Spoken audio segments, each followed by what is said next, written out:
У меня не было и 30, когда моя жена родила первого ребенка. Я не забываю об этой ночи никогда. Это была бессонная ночь, проведенная в пустых разговорах, сплетнях, в непристойностях. В основном я был рассказчиком и смешил их, говоря о том или ином человеке. И они смеялись и подливали масло в огонь. Я обладал необычным талантом издеваться над людьми. Я подражал и копировал человека вплоть до акцента его голоса. Я пародировал всех подряд, высмеивал всех подряд, даже мои близкие друзья не могли избежать моих насмешек. Некоторые люди стали избегать и сторониться меня. Как раз в эту ночь я рассказывал о слепом попрошайке, над которым я решил подшутить на рынке. Когда я подставил ему подножку, он неуклюже упал и никак не мог встать на ноги. Люди вокруг умирали от хохота, видя, что он безуспешно пытается встать на ноги. Как обычно, я очень поздно ночью воротился домой. Моя жена ждала меня. Она была в положении и скоро должна была родить. Она дрожащим голосом спросила: «Рашид, где ты был?» Я ответил с издевкой: «На Марсе был». С друзьями, конечно. Она выглядела очень ослабленной. И она сказала: «Рашид, я очень сильно болею. Ты даже не представляешь, как...» Срок подошел, и ребенок должен скоро родиться. Она начала плакать, и тут я понял, что она должна родить. Мне надо было быть более серьезным и быть более занятым ею, тем более, что она была на 9-м месяце. Я быстренько отвез ее в больницу и терпеливо ждал, пока она родит. Ее роды были трудными. Я устал ждать и ушел домой, в больнице оставив свой номер, чтобы они смогли мне сообщить, когда она родит.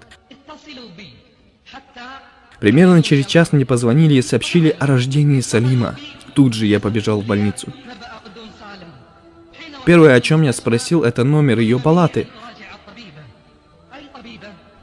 Но мне сказали, что я прежде должен встретиться с ее врачом, который принимал роды. Я сказал: «Какой врач? Мне нужен только мой Салим». Мне сказали: «Да, но прежде всего вам нужно встретиться с врачом». Я пошел к ней, она сказала, что роды были тяжелыми и что надо смириться с тем, что Салим, возможно, никогда не сможет видеть. Я вспомнил тот случай, когда издевался над слепым попрошайкой, которого толкнул. Свят Аллах, что же это? Око за око? Она была довольна тем, что преподнес ей Господь. Она постоянно повторяла: «Не издевайся над людьми». Она не называла это издевательством, называла это гибой. На самом деле я не ощущал его присутствия.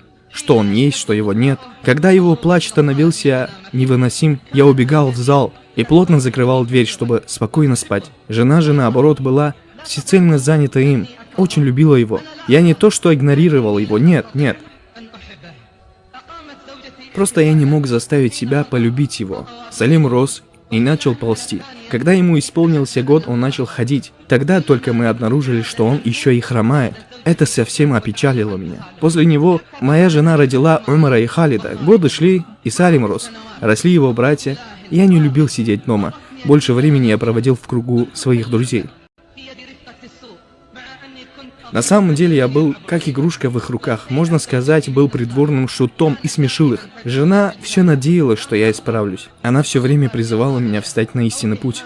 Она не злилась на меня, на мое легкомысленное поведение. Она скорее жалела меня. Ее большое огорчение — мое пренебрежительное отношение к Салиму и внимание к его братьям. Салим вырос, и выросли хлопоты, связанные с ним. Он пошел в школу для слепых, и я не заметил, как пролетели годы. День за днем. Каждый день работа, сон, еда, гулянки. В один из пятниц я проснулся в 11 часов.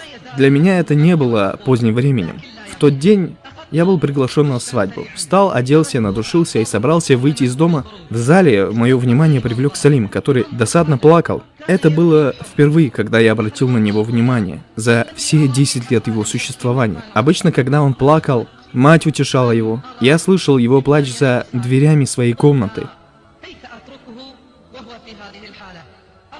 Я остановился, подошел к нему и спросил: «Салим, почему ты плачешь?» Когда он слышал мой голос, он перестал плакать. Почувствовал, что я где-то рядом, вижу его. Он начал шарить своими маленькими ручками, и, как я понял, он пытался отойти подальше от меня, как будто бы я чужой. Он сказал: «Ты только сейчас заметил меня? А где ты был все эти 10 лет?» И он спотыкаясь, поспешно ушел в свою комнату. Вначале он не хотел мне говорить о причине, по которой он плакал, но потом, когда я заботливо начал беседовать с ним, он начал говорить о причине своей трагедии. Умар, брат его, должен был проводить его в мечеть сегодня в пятницу, и он боялся, что не найдет места в первых рядах, если опоздает. Он звал Умара, звал мать, но никто не отвечал, и он плакал из-за этого. Я видел, как из его закрытых глаз скатывались слезы. Я не знал, что и сказать. Я прижал его голову к себе, погладил и сказал: «Из-за этого ты плачешь, Салим?» Он сказал: «Да, я забыл про своих друзей, свадьбу». И сказал ему: «Салим, не грусти. Знаешь ли ты, кто сегодня поведет тебя в мечеть?» Он сказал: «Я думаю, что Умар, он вечно опаздывает». Я сказал: «Нет, я поведу тебя сегодня в мечеть». Салим удивился, не поверил. Он подумал, что я опять издеваюсь. И слезы опять покатились по его щекам. Я вытер его слезы и сжал его ручку. Я хотел повезти его на машине, но он сказал: «Нет, мечеть же недалеко. Поведи меня пешком». Я не помню, когда в последний раз я заходил в мечеть, но впервые я почувствовал волнение и разочарование за свою беспечно и бесполезно проведенную жизнь. Мечеть была переполнена молящимися, однако я нашел место для Салима в первом ряду.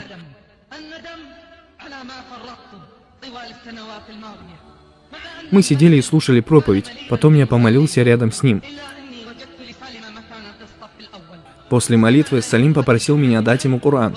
Я удивился, как слепой может читать Коран. Я видел просьбу его абсурдной, но побоялся причинить ему боль, отказав, взял Коран и протянул к нему. Он попросил меня открыть суру «Пещера». Я открыл Коран, начал листать, пока не нашел суру. Потом он взял Коран, поставил перед собой и начал читать суру. О Аллах! Он в совершенстве выучил суру.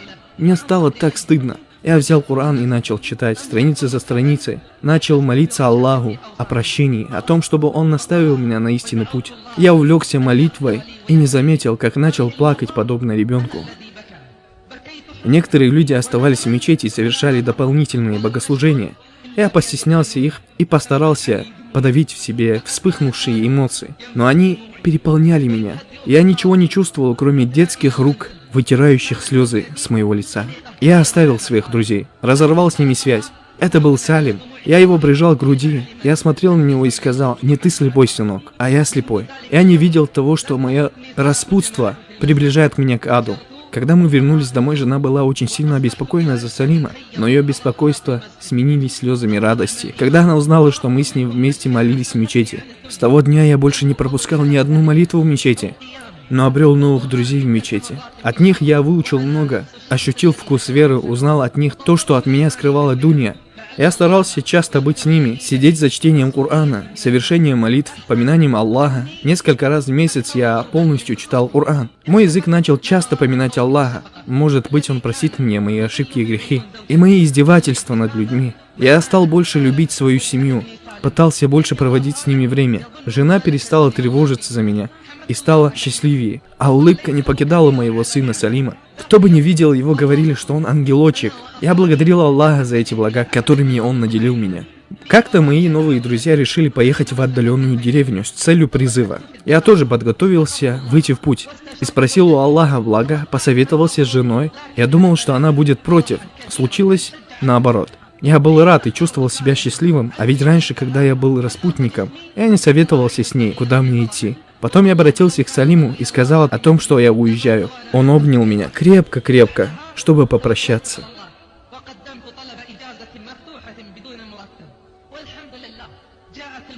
3,5 месяца я был в разлуке с семьей. Всякий раз, как мне удавалось, я звонил домой к жене, чтобы услышать ее голос, голос детей. Я очень скучал по ним. О, как я скучал по Салиму. Никак мне не удавалось застать его и услышать его голос. То он в школе, то в мечети.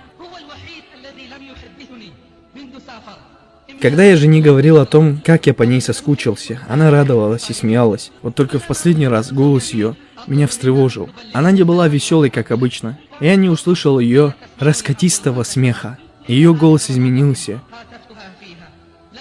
Я ей сказал: «Передай салям Салиму от меня». И она ответила: «Иншаллах», и умолкла. Потом я вернулся домой, постучался в дверь. Я ожидал, что дверь откроет Салим. Дверь открыл младший сын, Халид, которому едва исполнилось 4 года. Я взял его на руки, обнял, и он радостно кричал: «Папа, папа!» Я не знаю, почему стеснилась моя грудь, когда я вошел в дом. Я произнес слова «Аузу билля».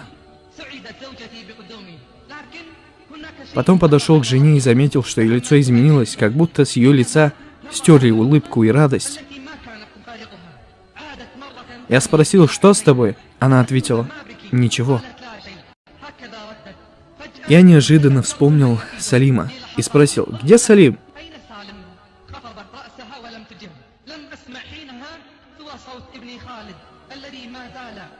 И Халид перебил меня словами, Салим пошел к Аллаху, он в раю.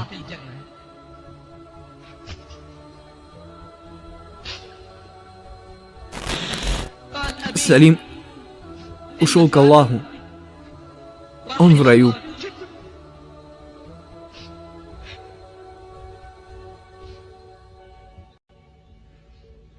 Жена разрыдалась, и ноги ее подкосились. Я подхватил ее и посадил на кресло.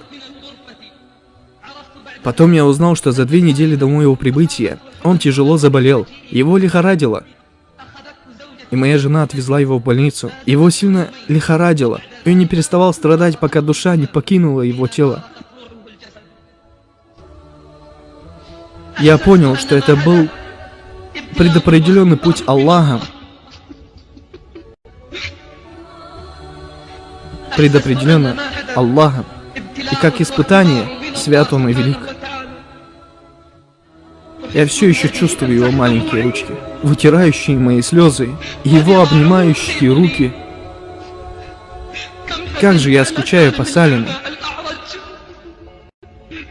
Маленький слепой инвалид, но он не был слепым. Это я был слепым.